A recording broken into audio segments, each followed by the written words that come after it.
Helmet से भी LBW ले सकते हैं भाई। ঋষভ পন্থ হিন্দিতে যা বললেন তার বাংলা তর্জমা করলে কিছুটা এরকম শোনায়, মমিনুল হক এতটাই খর্বকায় যে ওর হেলমেটে লাগলেও এলবিডব্লিউ হতে পারে। ক্রিকেট মাঠে এরকম মজা কেবল ঋষভ পন্থের দ্বারাই সম্ভব।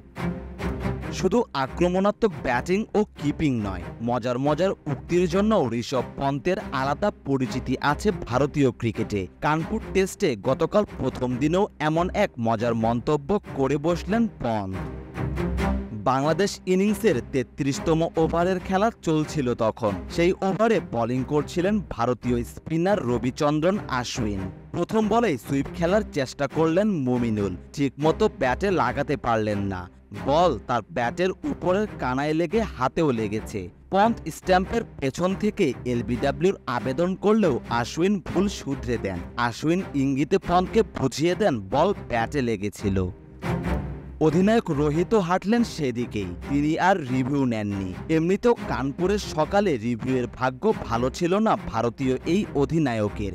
সকাল সকাল একটা রিভিউ নষ্ট হয় তার, বল চলে যায় উইকেটের বেশ বাইরে দিয়ে। কিন্তু ২৬ বছর বয়সী রশিক পন্থ দমে যাওয়ার পাত্র নন। তিনি রোহিত শর্মাকে বলতে থাকেন মমিনুলের যেই উচ্চতা তাতে তার হেলমেটে বল লাগলেও আউট হওয়ার সম্ভাবনা আছে, সেটা স্টাম্প মাইকে স্পষ্ট করে শোনাও যায়। পন্থের এই কথা শুনে ধারাভাষ্য কক্ষে থাকা সুনীল গাভাস্কার ও দীনেশ কার্তিকও হেসে ফেলেন।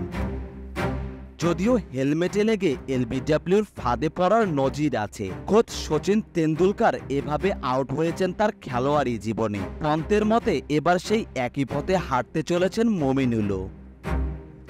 মমিনুলের উচ্চতা ৫ ফুট ২ ইঞ্চি, পন্থের উচ্চতা ৫ ফুট ৫ ইঞ্চি। দুজনের উচ্চতায় আহামরি কোনো পার্থক্য নেই। ব্যাপারটা এমন যে এক ৫ ফুট আরেক ৫ ফুটকে নিয়ে রসিকতা করছে। অবশ্য এমন রসিকতা করতে পন্থের জুড়ি মেলা ভার। প্রায়ই স্টাম্প মাইকে তাকে মজার মজার কথা বলতে শোনা যায়। মূলত ব্যাটারের মনোযোগ নষ্ট করার জন্যই তিনি এসব কাণ্ড করে থাকেন। একবার তো অস্ট্রেলিয়ার সাবেক টেস্ট অধিনায়ক টিম পেইনকে টেম্পোরারি ক্যাপ্টেন বলে বসেছিলেন তিনি। সেটা নিয়ে সে সময় কম চর্চা হয়নি, টিম পেইনও কম যান না। পন্থ ব্যাটিং করতে এলে তিনি বেবিসিটিং করেন কিনা সেটাও জানতে চান টিম পেইন। পরে সেই ম্যাচ শেষে দেখা যায় টিম পেইনের ২ শিশু সন্তানকে কোলে নিয়ে আছেন পন্থ।